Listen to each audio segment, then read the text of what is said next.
సిల్వ మార్గంలో. ఆ రకంగా ఈరోజు మరి బరబ్బాకు పట్టం కట్టినట్టే ఈరోజు కాంగ్రెస్కు పట్టం కట్టడం జరిగింది. ఆ ఓటమితో మా బాధ్యత మరింత పెరిగింది.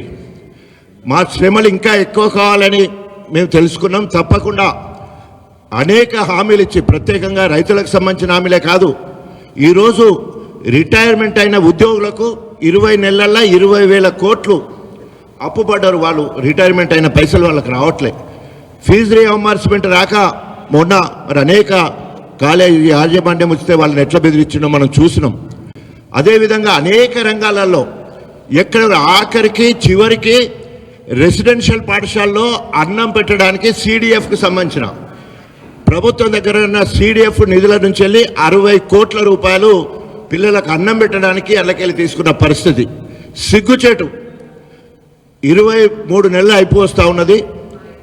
ఇప్పటికి కూడా ఒక్కటంటే ఒక్కటి ప్రజాహిత కార్యక్రమం చేయకుండా ఈరోజు దొంగే దొంగ దొంగ అన్నట్టు రేవంత్ పాలన ఉన్నది.